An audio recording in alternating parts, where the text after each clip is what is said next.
Hello, welcome to another episode of Rocinante. I'm Sean P. McCarthy here with Angela Nagel, and today we're joined by Peter Ryan, the CEO and founder of Ryan Research. One of the big themes of our podcast is a rejection of libertarian or anarcho-capitalist free market purist economics. And in order to do that, you have to have some sort of alternative. So Peter is very knowledgeable, he has a great Substack, and he will help us today flesh out a bit of what that alternative economics looks like. But before we get there, I would like to encourage you, the listener, to financially support our podcast. For less than the cost of a latte, you can own the libs by helping myself and Angela continue to do this program and expand it. For $4 a month on the Patreon, you can get 4 episodes bonus every month, or you can also, for $6 a month, subscribe to Angela's Substack and get your 4 bonus episodes as well as her wonderful writing. So that's either patreon.com/Rocinantepod, that's ROCINANTEPOD, or angelanagel.substack.com. We also are going to be doing the first of our monthly question and answer episodes. The questions will come from our paid subscribers, so you will have to either be on Angela Nagel's Substack or our Patreon in order to send a question in, but those will be due next week. So we'll have a thread on the Patreon and a thread on Angela's Substack for those questions. But with that all out of the way, I wanted to ask Peter about his recent article in Compact Magazine, Liberating America Requires More Than Tariffs, just about the Trump tariffs and about protectionism more generally. But before we even get to that, I just wanted to start, Peter, by asking, I know a little bit about your background. You were the head of research at CoinDesk. You apparently also, according to your biography, managed Know Your Meme's social listening technology platform. But how did you come about to found Ryan Research? What was your journey like, and why should people listen to your views on economics? Great to be here, guys. Thanks for the introduction. If I could give the long story short of how I arrived where I am today, is I was formally trained in economics from New York University and was very much inculcated in a generic, you could say neoclassical, neoliberal perspective, very math heavy, very non-introspective, considerate of the history of economics and its intellectual thought, especially. So that was my training. And then in that period of time, it was sort of the dawn of the startup. It was The Social Network. And even though that was sort of a dismal movie, there was an era of WeWorks and people building things in Brooklyn. And there was so much manifest destiny to go into the digital frontier, young man. And so that sort of neoclassical foundation combined with that startup ethos gravitated me into this libertarian paradigm of economics. And so I kept going down that road and finding a career that aligned with that. That was both practical but ideological in many ways as I pursued it. That ultimately led me to cryptocurrency. Was a combination of practical business startup ethos, as I described, and an ideological pursuit. A lot of it came out of the Ron Paul movement. It was a reaction to the 2008 crisis. It was a solution that was offered that seemed not weighed down by history yet. And so it was this fresh thing. And so I piled hard into that. That gave me the opportunity to do a lot of research at CoinDesk, as you mentioned, and really gave me an up-close and personal view of this emerging anarchic industry. And ultimately, by being so close to it, it made me disenchanted with these libertarian, neoliberal economic paradigms, because I was seeing something so close and seeing it go against the orthodoxy, because market failures were popping up left and right, bottlenecks were occurring, monopolization, just clear lies in terms of the narratives and the propaganda based on what the data said, what actual events occurring in the industry were. And so because I was so whiplashed from seeing a real use case of this ideology just collapse, that took me back, and I had to say, like, I need to broaden my horizons. So I go to grad school to study history in University College Dublin, which was an awesome experience because I just totally broadened my horizons and opened up to so many other economic ideas, and less so being reactionary and looking for an ideology that like suited my emotional state. It was just the objective reading of history and the economic history that taught me so much about how things really work. And so that ultimately led me to want to start a consultancy, a research firm that really looked at things from a nuanced, heterodox perspective and try to drive those ideas home, which hopefully I'm doing today with whether it's my book project or it's advising clients and giving them, real economic advice and data along with that. So that's where I am. That's what Ryan Research is, and you could say I've gone through many different ideological hoops to get here. And Peter, one time, I was thinking of the German historical school there, and this idea that economics should be based in history and in reality rather than in sort of formulas and abstractions. And I remember a long time ago you said to me that that Irish economic history is sort of like a master key to studying the whole of development. And can you explain what I don't know if you remember that, but I think it's kind of central to the way you think.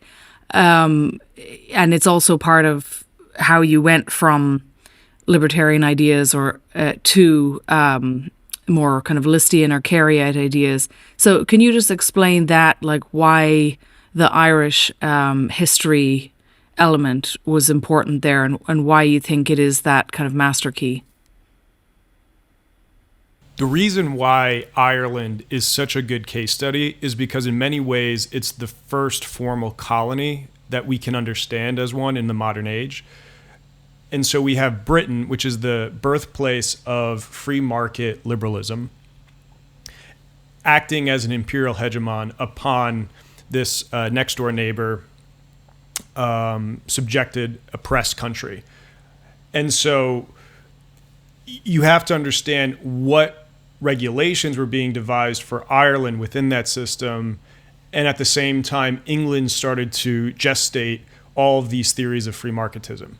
And so what you end up finding is that as they were talking about the glories of free trade, they were stopping the free trade of Ireland.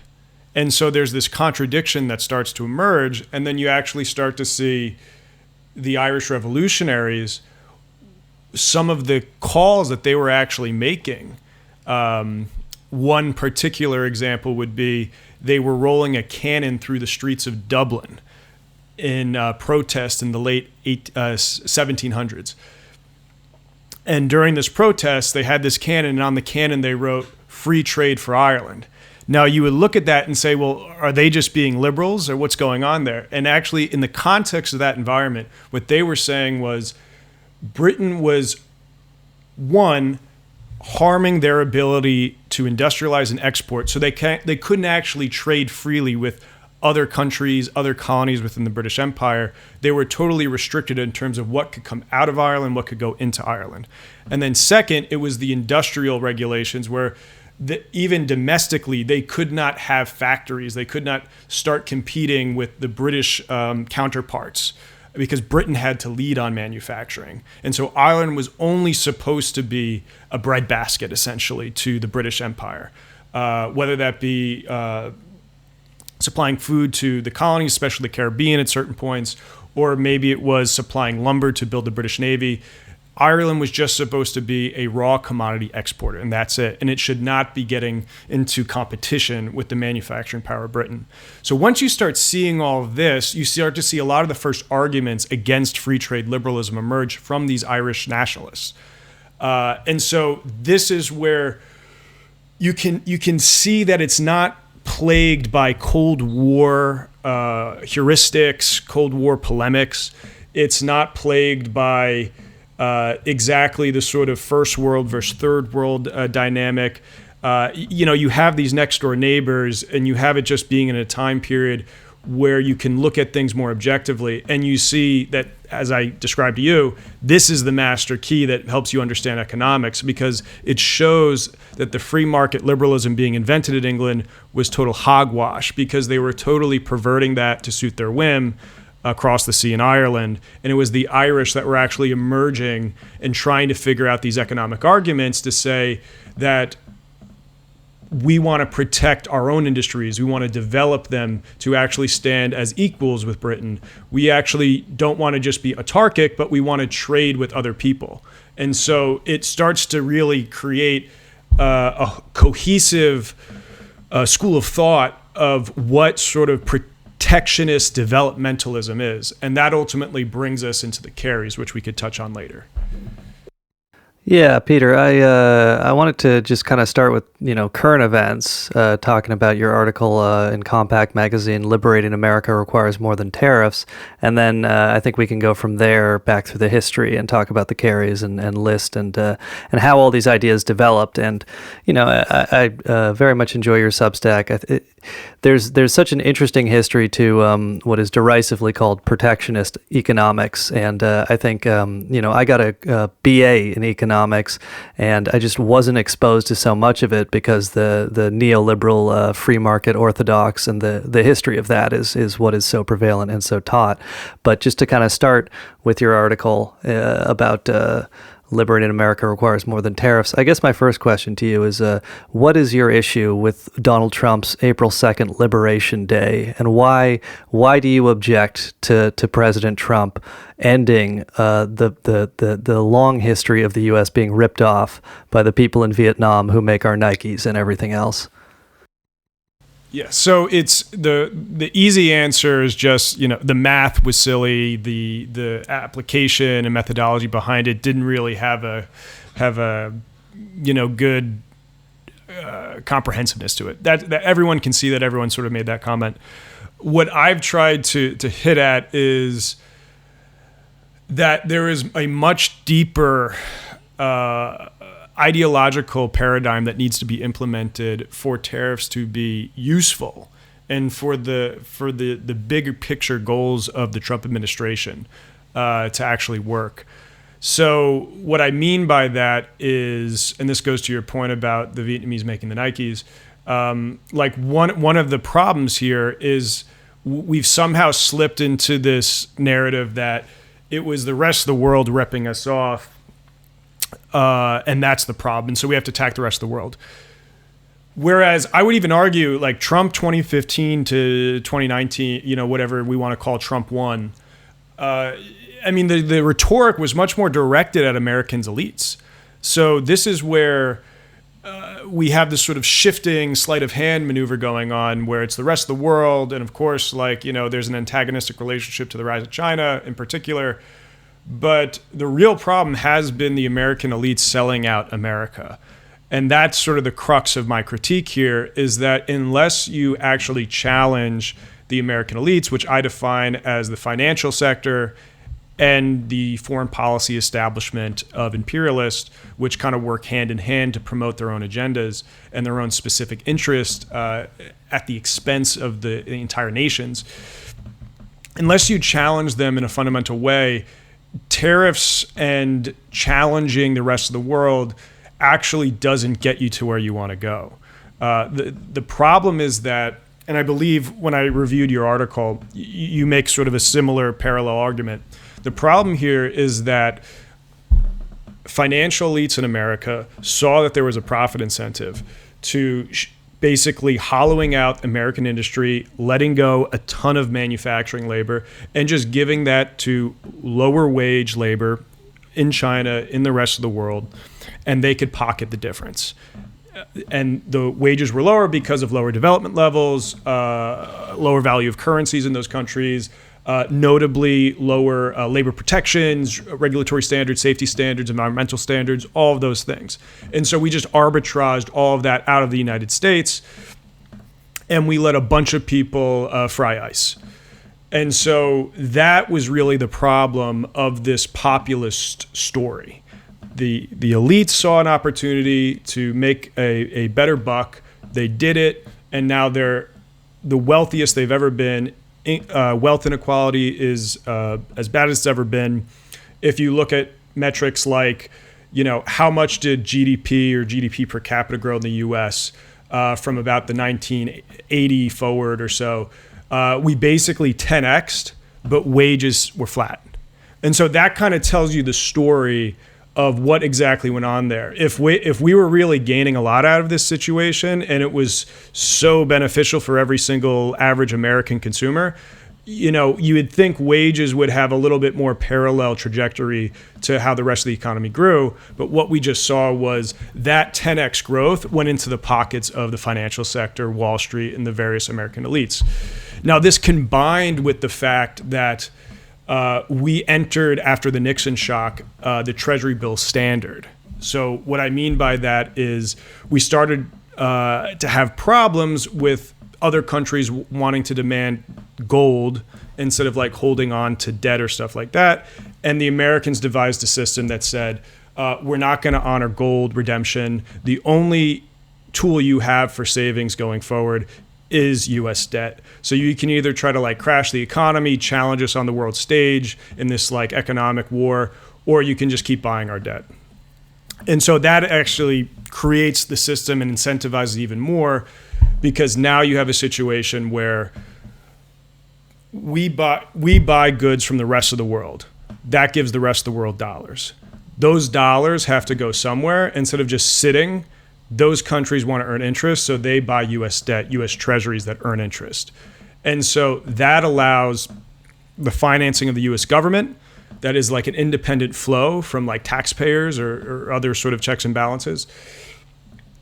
And they also buy U.S. denominated assets. So they pile money into the real estate sector, stocks, corporate bonds. And so they give a fresh infusion of capital into the FIRE sector, finance, insurance, and real estate. And so this is what creates this like vicious loop of we create a Treasury bill standard, which pushes the burden of financing the U.S. government into foreigners that don't really have a consideration and don't have actual like representation in our U.S. government. And so they just sort of mechanically buy our debt because they kind of want to keep it going because they're exporting things to us. And that just finances our foreign imperial ambitions for the government foreign policy establishment. And that also gives a boost of more capital into U.S. markets from around the world. And so all of this sort of cuts off the ability for the American public to have like an effective check on these two groups. And so this is how we wind up in the situation we are in today, where these two groups are the problem screwing up the economy because the financial sector is not investing in actual productive investments. They're doing stock buybacks. They're inflating pump and dumps. They're buying crypto. They're inflating real estate. This is not what builds a healthy economy and employs a lot of people. Similarly, our foreign policy establishment, or more so our government broadly, is not investing in high-speed rail or infrastructure projects or even sort of like an upgrade to our education system. They're spending it blowing up Iraq. So we have totally unproductive and on top of that destructive uses of this money coming in. And unless we challenge that, unless we redirect capital, unless we put impositions and prohibitions on where that capital goes, all the tariffs are going to do is basically blow up the system and blow it up in a chaotic way where we're still going to move towards the bigger picture of what people call the multipolar order, where the relative power of America declines as the rise of China and the other countries come up. That is a natural process that's happening. But doing this tariff policy is just sort of getting there in the most chaotic way possible and not even having the benefit that tariffs could do when it's combined with proper industrial policy and a representative government that challenges the oligarchy interest of finance and imperialism.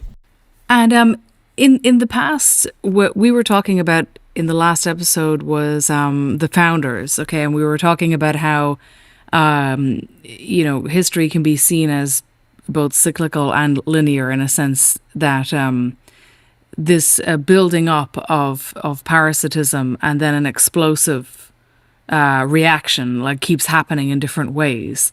And, initially it was the movement out of feudalism. And now we have, even though feudalism is gone, we have basically the same type of problem reemerging. And I was saying that it's kind of always going to reemerge, in the sense that everyone wants to profit without producing, right? Everyone wants to just earn money without doing any work. So of course, parasitical elites will always emerge if they're allowed to. But ideally, you would want to not have to do a massive bloodbath type of revolution every time this happens. So, we have to think then about like what are the reforms or the safeguards that you could create that would stop this cycle from happening over and over again. Maybe China, is an example to look to, or I don't know. But I was just wondering if you had any thoughts on what is the answer there. Like what kind of policies or reforms could you do that would redirect capital away from this kind of black hole of asset inflation and things like that, and toward productive activity, innovation, scientific innovation, all that stuff? Well, it's certainly hard to imagine, when is the right moment for revolution or reform, and trying to compare from historical examples where they just lived in a much more violent and hand-to-mouth environment versus as we do today, and just different political and economic structures that existed back then. So still an open question for today's public to answer. But where I would say, how do you go about actually disrupting oligarchy and bringing the benefits of a authentic populist backlash to them? Because I think we get lost in the sauce of always calling populist a reactionary right-wing movement, because Occupy Wall Street and the Bernie Sanders movement, all that, like that was left populism. So what I think we're actually seeing is more so like a center bubble of populism coming out of 2008. And it just sort of had two peripheral bubbles that were either coded as left or coded as right. But the center of it all was still this authentic reaction to the devastation that culminated in 2008, which was the financialization of the U.S. economy to increase income inequality, wealth inequality, from the fact that they deindustrialized the United States. So like that's where that came from. And so that was a huge thing. And on the right, I mean, so many right-wing perspectives also vocalized that it wasn't just the left. And then like number two is just like the mass migration that was combined with that, where you would, have to be analytical with exactly how you describe certain of those things. But it was ultimately an elite-driven policy that many people in the Western world were against, because one, it goes back to economics as well. You were crowding out domestic labor with lower wage labor. And again, especially in America, the fact that they're not citizens and the fact that they're under the table, you're able to like dispense with all of safety regulations and other protections that would be in place for like U.S. citizens. So this was a way to arbitrage regulations and still have employees, quote unquote, in the United States territory. So these were the things that were driving populism. And so like you want to make sure that you like recognize that like this was actually like a productive, positive force in politics around the West. And then getting back to like how do you actually implement a successful like reform and challenge? I would say like look at the case study of Japan. One of the great things that comes out of Japan in the post-war period is that their economic development and surge from the close of the war into the 60s, into the 70s, was because they had a very instructive central bank that directed capital correctly. And so this term is known as window guidance, where the central bank basically sets priorities, namely credit quotas, down to the private banking system below them and says, you'll get certain benefits or you'll get certain sticks and fines and things like this, or access to sort of short-term loans, things like this. So they create incentives for the private banking sector to follow their window guidance. And so what they did was make sure all of the private banks invested in productive activity, invested in the development of industrial growth, of export-led industrial growth, making sure people were employed, trying to reach full employment. And so this is what creates the economic success that leads into basically Japan taking that role as the challenger to the United States as we get into the 1980s. And which was sort of the reason we did the Plaza Accords in that sort of first protectionist pushback against the rising Asian power. But the reason they got there was because they were very delicate, efficient, and scientific about how they were implementing the central bank window guidance. And because of that, they were making sure that they reined in their financial oligarchy and didn't let it go crazy. Now, where things start to change is that the new generation of central bankers started to emerge in the 70s. And a lot of these guys were trained in America versus Japanese native universities. And so you actually do have an infiltration of American economic ideology. And what ends up happening is that window guidance mysteriously shifts from going into mainly productive industrial investment, and it starts to go into real estate. It starts to go into the financial sector. And so the entire myth that we have of that big Japanese lost decade of they had a big real estate bubble and then it popped and then they just never grew again, that was caused by them using the tool of central bank window guidance and steering that away from industrial activity into speculative real estate bubbles. And so it was necessarily going to pop down the road, and it did. And so this is an example of how tools can be used for good and bad. You could say the same thing about tariffs. Tariffs can be used for good and bad. But if we understand what these tools are and the proper way to use them, and especially the proper direction that we have to point them in, then we can actually have a reform that's peaceful, and we can challenge the oligarchy and bring up living standards and wages for the rest of America. But, hey, I don't think that scenario still means somebody can have a mansion in the Hamptons. No one's going there yet. Yeah. And when the Japanese money started being directed into real estate, that also resulted in some of Andrew Dice Clay's most racist jokes. But I wanted to ask you, Peter, about this interesting line from your article on the Trump tariffs. America can't have its cake of maintaining the dollar as the global reserve currency and eat it too, bringing back manufacturing and resolving trade imbalances.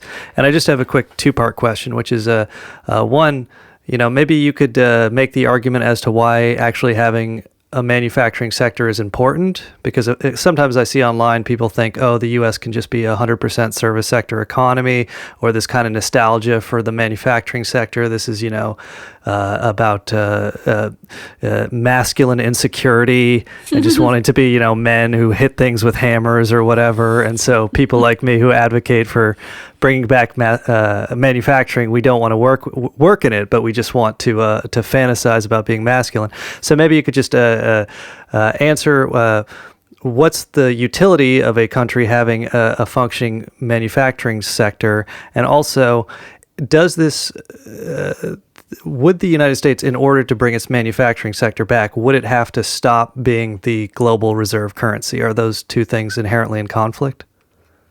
Cool. So part one, I think a quick, visceral way, almost everyone is in consensus about this, even if they don't want to say it, is that we all went through the COVID lockdowns and the global supply chain disruptions. We saw immediately what happens when you can't access foreign markets, and it revealed that a substantial amount of U.S. finished goods that we buy and the intermediate goods that go into U.S. manufacturing that's still here come from the rest of the world, and we're overly reliant on it. So it's like, it's this like big New York Times fart sniffing conversation about the masculinity anxiety of American males until like you can't get antibiotics. So that is a very important thing, and that's just one little facet of this story.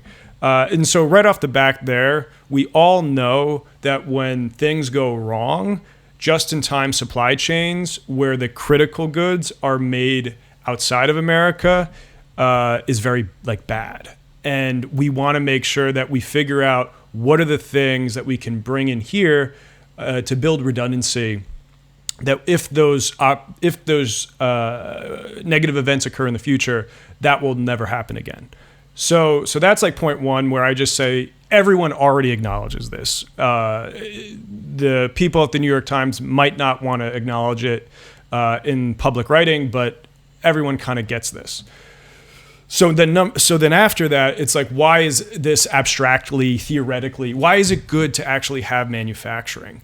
Now, what I would say is that I was watching some of that All In podcast interview that they did with Larry Summers and Ezra Klein, or it may have been another Larry Summers lecture he was giving recently on the tariffs and all of that stuff. And so, what that animated New York City subway sludge homunculus known as Larry Summers said was, isn't it like great that we figured out this trick where the rest of the world does all the grueling grinding of making our stuff, and then we just sit on the money printer. Isn't it so much better to be in the role of the money printer? And it's just, that quote out of him is so enraging because it's such hubris to consciously be at the steering wheel of American policymaking for decades, as he has, and the people around him, and say that this was a conscious decision to just get rid of all this manufacturing power and just replace it with the money printer. And when real geopolitics returns, when real shocks return, we see just how important that privilege of the money printer is. And it doesn't mean squat. And so this is where, when you're fighting a war, how great is it to have a money printer if you can't make tanks, if you can't make bullets, if you can't make, again, antibiotics, which your soldiers need. All of these logistical concerns, all of these supply chain concerns, these are vitally important for national security. And then it's vitally important for your own population to make sure that, again, if there's recessions, like, they have access to all these things. So just right there, the idea that just being a money printer is all that you need is such of a mistaken and confused belief. And what it really derives from is this old physiocrat idea that all you need is the land. The land is where all wealth is generated, and the aristocrats that own the land and sit on the land, they are naturally endowed with the right to collect the wealth from this land, but for doing no work of their own, by putting no labor in and no innovation into it. And so this is where we've just like somehow reversed our way back to, but instead of the land, we have a rentier class that's unproductive, not providing innovation, that's just sitting on this very short-term minded money printer idea, and they think they just can endlessly collect the wealth off the money printer. And so this is so foolish. And so that's where it gets back to the theoretical reason why you need manufacturing, is because manufacturing is wealth. The power to produce is where wealth comes from. It doesn't matter if you have all the shiny bobs and widgets in the world. What matters if you can produce, refined petroleum, if you could produce automobiles, if you could produce trucks that transport food from supermarket to farm. All of these things matter. That's what actually provides value in society. That's what actually increases our living standards.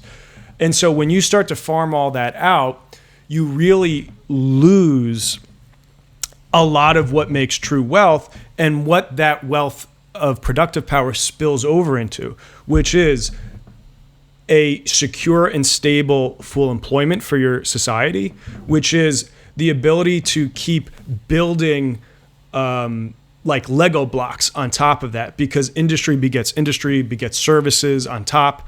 And so you can think about it, one factory is in a town, but that factory needs a certain part. So then another shop, a smaller factory opens up to give that part. Then that shop needs a marketer to market their wares to other factories. And so that is what you want to do. You just don't want a situation where a bunch of people in New York and DC have their hands on like a financial spigot that controls everything, and their willingness to fund venture capitalists that make Uber apps for you to like have a gig job at. Like, that's how you kind of get your share of the wealth creation. Like, that is a totally different scenario than what I just described. And it's a totally unproductive and speculative thing that will end in a very poor state for America. So I hope that described part one of your question. And then if you want to rephrase part two, which is, what was part two again? Just the idea that would ending the U.S. dollar status as the global reserve currency be necessary in order to bring back U.S. manufacturing? Because occasionally I see people say that, you know, Trump is doing 17D chess by ending the dollar's role as the reserve currency because he has to bring back manufacturing that way. Yeah. So the reason we have these trade deficits with countries like some countries like Madagascar, their biggest crop is vanilla. They're the only ones that do it. So we're just naturally going to have a deficit with them in trade. It's just like that. Those countries aren't really what we're talking about. We're talking about the EU. We're talking about China. We're talking about some of the big industrial exporters. What is going on there is that we consent to these trade deficits and thus balance of payment deficits, so that we buy all their goods and we give them dollars in return. So there's more dollars going out. And so then all these other foreign countries have a surplus of dollars. And so they will take those dollars, as I described, and invest them in one, U.S. debt, treasuries of multiple maturities. And then they'll also go into the private fire sector. So they'll invest in stocks. They'll invest in real estate especially. And so this all benefits that oligarchic class of government imperialists and financial elites. So one, you have these very powerful interest groups that do not want this situation to stop. So right there, you have all this pressure coming down that if you end those deficits, then that money stops flowing. So that's where, if we want to stop that, think about it.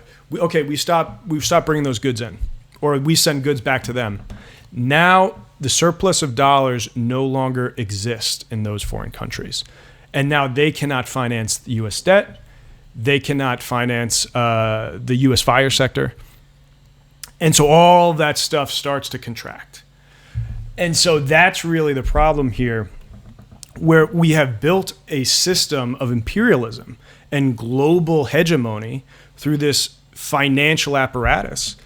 And if we do not find a way to carefully dismantle that, which is a multi-year process of like surgical maneuvers to do that, we will create a like big collapse of the situation.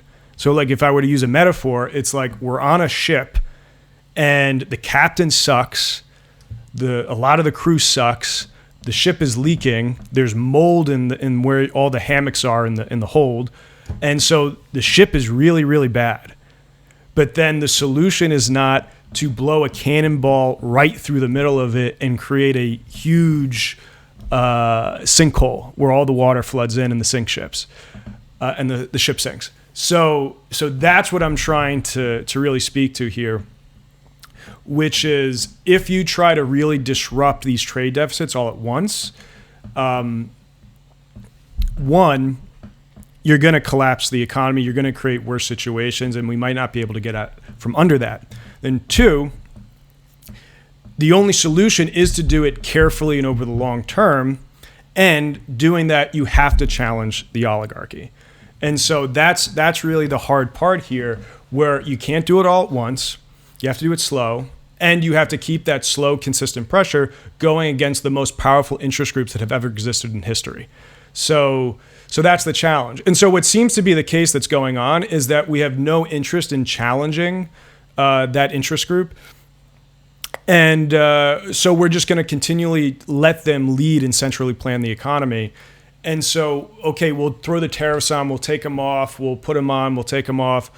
But even if we have those tariffs on, and as chaotic as they are and misplaced as they are, there's no effective policy that's positive underlying that. So you create all these tariff walls, but you're not actually directing capital to invest properly. And that goes back to my Japanese example, where there's no window guidance. There's no direction. There's no prohibition on saying you cannot fund this, or we cannot subsidize you in whatever way we are through the US Fed or Treasury or so forth and so forth.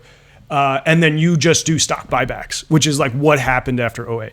So because we're not interested in challenging them, the tariffs will not actually go for their intended goal of bringing back the manufacturing, because all the capital is so chaotic and speculative. Yeah, you lose all the expertise as well. Like I remember when there was a lot of discussion going on about nuclear power, because people were wondering about Germany's nuclear policies.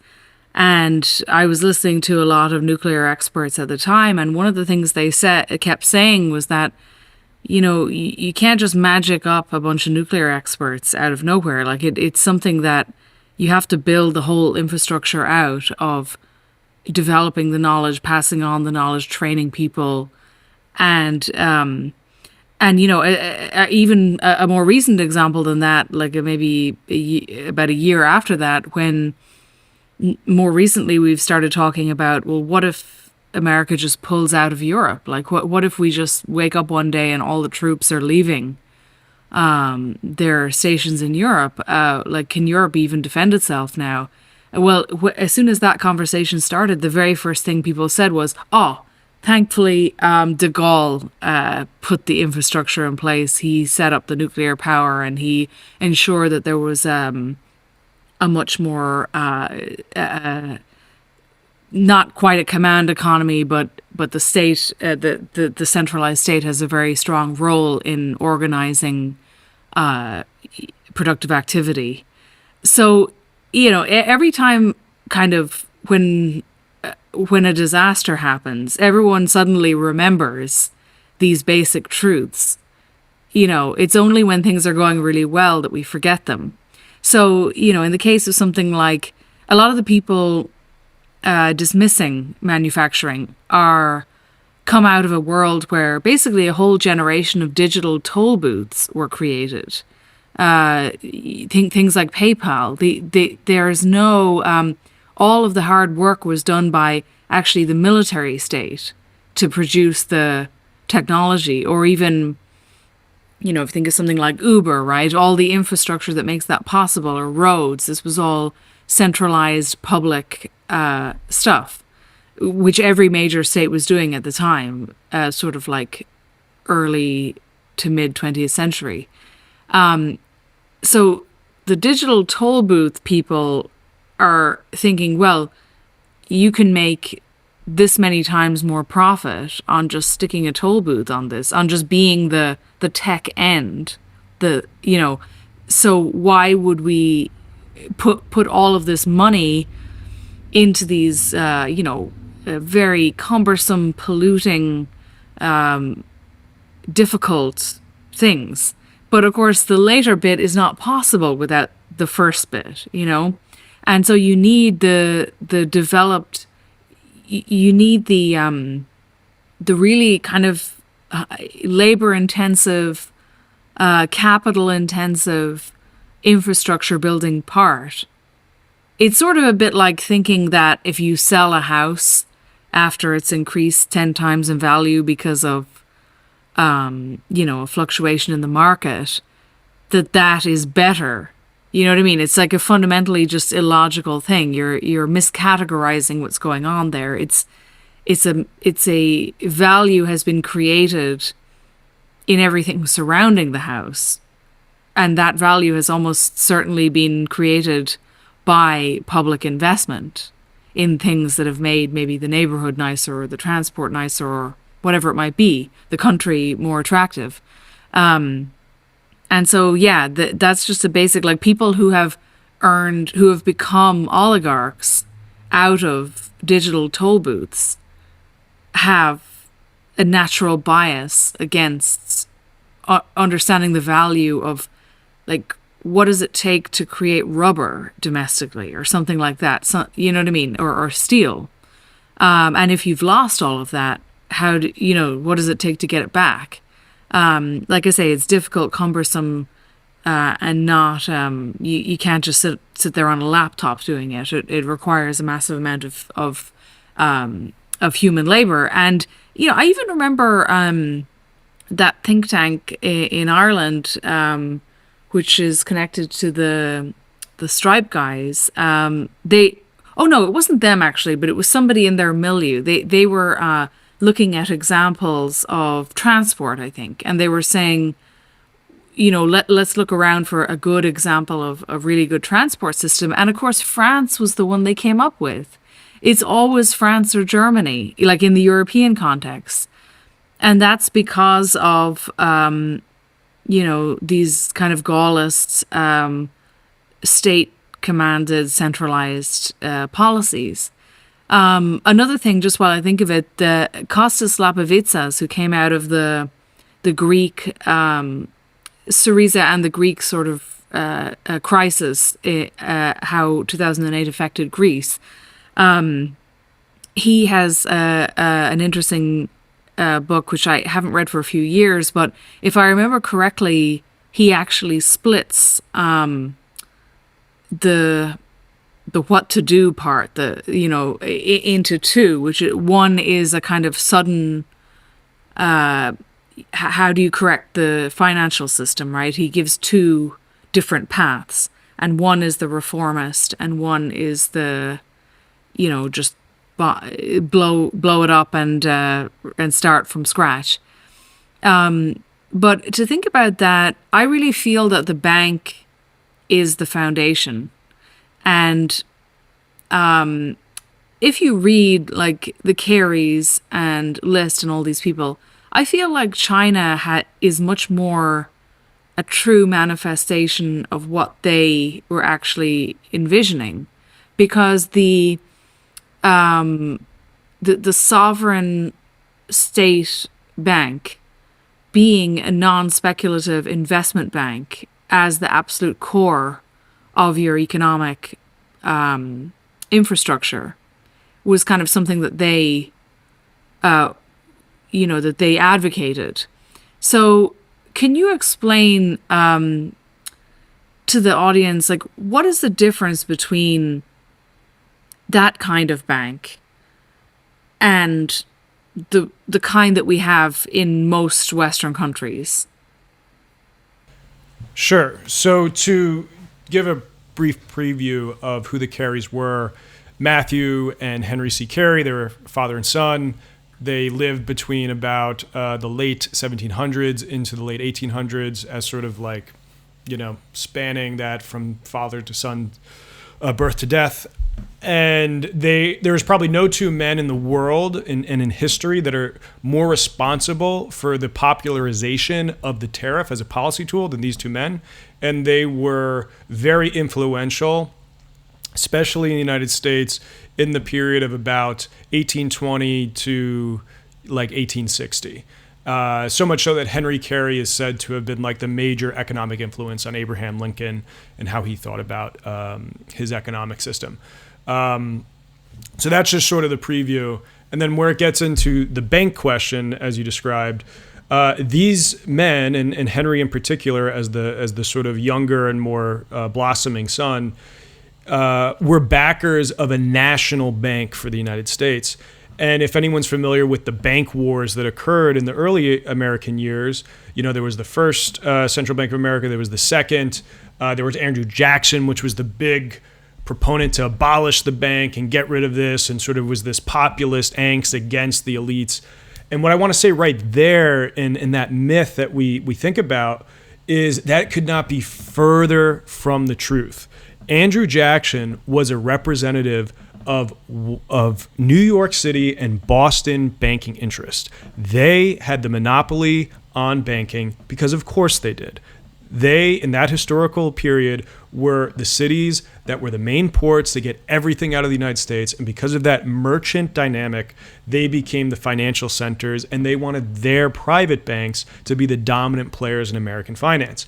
Now, when you introduce a central bank that had national governance, that was located in Philadelphia, which was the heart of the nationalist governance of America until Washington, D.C. proliferated, you had a huge conflict between what was a more democratic administration of a financial sector in America and what was more of an oligarchic system. And so the entire abolishment of central banking by Andrew Jackson, that crusade was one of oligarchs against democracy. And so that's how we should frame this. And so Henry Carey was a champion of that more democratic banking system, and he saw it not as something that needs to like pick winners and losers, but he was looking at banking as a distributive tool to go across the United States, especially in the unequal development levels, that as you leave the East Coast and you get into the frontiers, there is a huge drop-off in development, in living standards, and just basic technologies that were out there. And so the only way that you were going to equalize that is that you had to invest, because the thing that was actually in shortage was money, was credit. And so you needed a way to overtake the oligarchic shortage that was going on, how these guys were preventing capital from developing out there. You needed a national bank to equally distribute it and fund development projects, to fund industry, and really grow the United States that way. And so that's what the Carey national banking system would have been like. And this is why he was one of the champions of the tool, the greenback, which was a financing mechanism during the Civil War, because America had to figure out a way to fund its army, to fund its supplies, its logistics. And so they created a non-debt-backed note called the greenback to do that. And what was found was that this tool was actually able to stimulate the economy pretty well. And it was actually able to not really, outside the shocks of like a war, which, you know, we have to be able to disentangle war from sort of basic, just like historical time plotting of like how an economy works.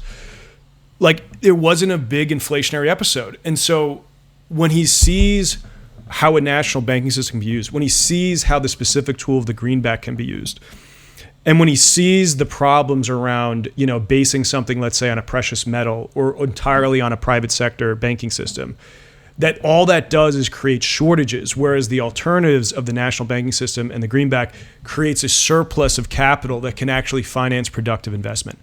And so this is what we need, and this is where you actually do see this implementation in like a Chinese system. But the Chinese system is not a peculiar facet of the inner workings of Mao's Red Book and sort of the Politburo and like all this type of stuff. It's not that. It is based on the fundamentals that people like Henry Carey and his contemporary intellectuals like a Frederick List or other people that came down the pike and studied finance more, that they set this template out that then other countries would absorb and use to their benefit, use to develop themselves. And so this is where you actually see where the America used these sorts of tools to develop themselves out of the 19th century into the 20th century and quickly then put those things on the bookshelf to hide. The latecomers of development, and that includes places like Japan and Germany, which were relatively late compared to the rest of the industrialized West, they come on and they're actually greatly influenced by people in the Carey school of thought and some of those financial decisions. And then because their successes, the peer countries around them absorb those influences as well. And so then you get South Korea, and then you get so forth and so forth. And China, being one of the latest comers to development, arguably only really hitting that growth trajectory as it opens up in the 70s. Part of the reason is because they infused the successes of the development policies of the rest of East Asia, which they learned from, and they implemented their own system. And so that's where it's not so much, as I said, that there is a peculiar, mysterious communist banking system that's occurring over there. No. It is the Chinese that have absorbed just the orthodoxy of how real development happens and how you need a nationally interested financial sector led by a democratically representative bank, or at least in the sense of democrat as it is in the interest of the general welfare, security, and prosperity of the public. And so if you don't have that ingredient, you don't have development. And so that is really the benefit of understanding the Careys and their place in history, that it gives you a window to understanding how the contemporary world works. And you can see that the U.S. actually does not follow the tradition of what actually developed it into the modern success that it is. Yeah, it's interesting. There's a quote from Michael Hudson, who I know is a big influence on you, Peter. The decline of the West is not necessary or historically inevitable. It is the result of choosing policies dictated by its rentier interests. And that's, kind of what I've kind of arrived at, is that I think people who look seriously at these questions realize that there are models and things that work, and these people like the Careys, are underemphasized, because it's not enough to know what actually works or what creates prosperity. It's just the rentier class, when they dictate policy and when they take over, they are inevitably not going to allow you to do these things. And so, in my view, China, because they had a revolution, were able to shake a lot of these elements out. And so they were able to implement policies that we all at this point have hundreds of years to have seen actually work. And so this is kind of the problem confronting the United States and Europe and other places, is these rentier classes have such entrenched power that we would have to dislodge or weaken them in order to implement these things. But I guess my last question for you on this side is, well, first of all, Matthew and Henry Carey, I understand you're writing a book about them. I know you mentioned that these are an Irish-American father-son duo. Would you say the Irish are the good guys of history? Like unequivocally, like objectively, like we've never actually done anything wrong. I mean, we were colonized, and all our economists actually advocate prosperity and good things instead of exploiting people. There's a certain no, I won't go there. The Irish are unequivocally the good guys of history. The Irish were incubated in 800 years of oppression in order to turn themselves into a diamond that will offer the world great insights and lessons and teachings. Where before that period, they once saved Western civilization as it fell with the collapse of the Roman Empire. That's right. They will now save civilization again through the Irish excellence of Angela Nagle and Sean McCarthy. And they have to make up slanders like Irish goodbye to try to keep us down. And they should just thank us for saving Western civilization when we leave a bar without saying goodbye. That's the tax. We need to rebuild Tammany Hall in America. Maybe that will save America. Well, I'll just to do a quick little spin on that, because I know you're interested in the labor movement, Sean. So much of the American labor movement as well was built on the backs of the Irish, because while many immigrant groups came into America and they went into the frontier and they became farmers. I'm thinking a lot of like the biggest immigrant group to come to America in 200 years was the Germans, and they basically all became farmers. But the Irish in particular, for some reason, they didn't really at the same relative level go into being farmers. Instead, they stayed in the cities and they became an urban proletariat, and they became the urban labor force. And so they were in factories, they were building infrastructure. They would go out into the frontiers and build railroads and things like that. But what is interesting is that because of the urban environment, because of that allowing them to create cohesive communities with solidarity, that allowed them to basically have the ingredients to form a politicized and strong labor movement in America. And so a lot of the labor leaders were coming out of the Irish neighborhoods. I believe also technically the Irish Revolution in Ireland, James Connolly, was actually a founder of one of the American labor groups. And so it just kind of goes to show you like that influence. And so the force that the American labor movement had on getting regulations in place, like ending child labor, bringing in safety, and like helping with collective bargaining to get wages to grow. All of this stuff was actually like in large part responsible to the fact that there were like these Irish leading it. And there was, of course, a historical inspiration that they had as Irish people coming out of this underdog status and understanding themselves as sort of an oppressed and imperialized people. And that gave them even more incentive to like push back against these like dominant, which they could say were oligarchs of their day, to make sure that America was a more equal place.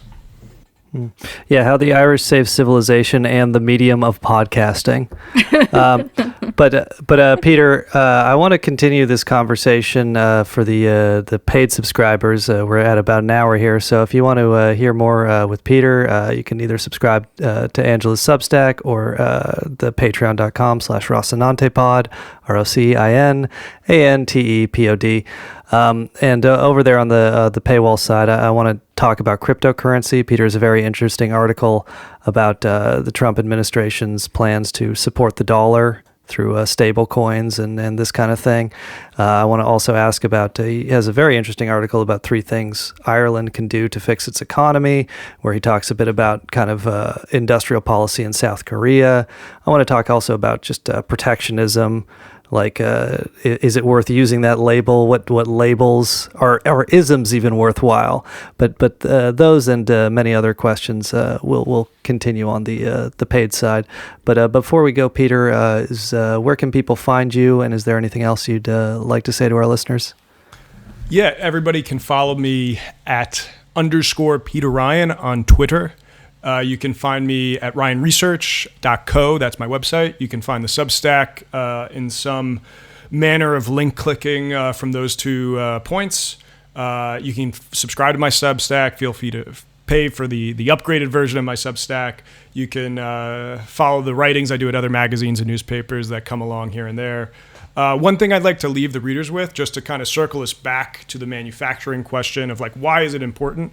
I'd like to encourage readers to go find the Norwegian economist Erik S. Reinhardt's book, Why Some Countries Grow Rich and Some Grow Poor. And he has a quote that I just like to leave listeners with that sums it all up. Quote, "The key mechanism to wealth is not manufacturing per se, but activities subject to increasing returns, technological change, and the consequent dynamic of imperfect competition under high barriers of entry." And so that just goes to show a more technical definition of where manufacturing is a good general term and often directionally points us in the right place. What we really mean to say is that we want to focus on, when we're thinking of growth, we want to focus on things that give us increasing returns to scale, that are new innovations in technology. And because of that, not everybody can do that. So there's like a high incentive to mastering that, to be sort of the only ones there that can like charge a premium for that. Because once the technology and the knowledge gets distributed around the world, manufacturing in those sectors like textiles often becomes commoditized, and the actual growth potential from those sectors diminishes greatly unless you're actually starting from a much lower developmental level. And so I would say that is the way to think about manufacturing and when it comes to industrial policy. And that's when we're talking about just maximizing growth. But I would add a little bit more caveat in there to say, not only do we want to maximize growth, but we want to optimize that for full employment. So we want to make sure that our domestic population is taken care of from a stability point of view, a longevity point of view. They have good wages. And that might not also always be the highest growth option. Number 2, it needs to be in the interest of national security. So we have to have antibiotics, we have to have steel, we have to have things like that. And that might be redundant and adverse to like the maximizing growth logic, but that's just what you have to do to be a resilient, healthy economy. And so when you combine those together, that is the recipe for success for economic planning. And so I hopefully that clarifies any ambiguity for people to understand. And if you go look up that economist Reinhardt's book, he can elaborate for you as well. All right. Well, thank you, Peter, and thank you, the listener. We will either see you over on the premium feed or we will see you next week. Thank you so much for supporting and listening, and bye-bye. Bye. Thanks, Peter.